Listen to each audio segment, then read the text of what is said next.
Petite vidéo à cœur ouvert. Allô les futurs Canadiens et Canadiennes. J'espère que vous allez bien. J'aimerais parler aujourd'hui de la valeur de l'éducation post-secondaire au Canada. Voilà, du fait qu'il y a beaucoup de barrières désormais pour les étudiants internationaux, les étudiants étrangers.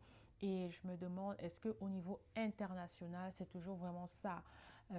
Parce que oui, les statistiques, c'est comme les statistiques disent toujours que les universités, surtout en Ontario, sont parmi le top 100, le top 100, mais ils dégringolent beaucoup, ils dégringolent vraiment de, ben, comme des plus grandes positions, ils dégringolent. Et moi, je me demande en fait, est-ce que c'est encore vraiment quelque chose? Parce que est-ce que les universités vont survivre? Elles-mêmes, elles le savent. Donc, on va dire c'est la faute au gouvernement et tout, mais je me demande est-ce que les universités vont vraiment survivre? Parce que même ici, les nationaux ne font pas beaucoup d'études poussées. Ce qu'on va voir généralement, c'est vraiment comme maximum baccalauréat. C'est très rare de voir des personnes qui vont faire master ou même parfois, même, ils font juste comme 2 ans d'études, voilà, surtout au Québec. Donc, non seulement la valeur de l'éducation, mais aussi les universités. Est-ce que les caisses des universités vont survivre, parce qu'il y a vraiment beaucoup d'articles, même beaucoup de recherches où les universités, et c'est pour ça que ça a augmenté.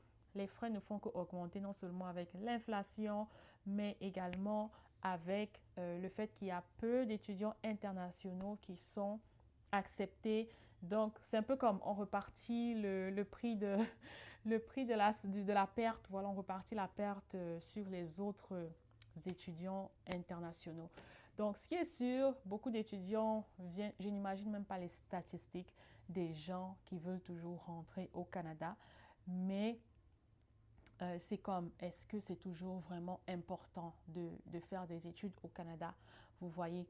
Donc, si vous avez déjà fait des études dans votre pays, je pense qu'aujourd'hui, il vaut mieux chercher la route pour avoir la résidence permanente directement.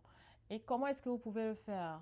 En faisant des équivalences. Donc, ça commence par faire des équivalences au niveau de votre travail. Même si vous êtes entrepreneur, cherchez à montrer que vous vous payez vous-même. Voilà, vous vous payez vous-même. Vous êtes une entreprise individuelle et vous vous payez vous-même. C'est là que beaucoup d'entrepreneurs aussi parfois n'arrivent pas à passer au niveau de entrée express. Voilà. Donc ça, c'est juste un tip que je pourrais continuer à développer dans une autre vidéo. Laissez-moi savoir en commentaire ce que vous pensez et je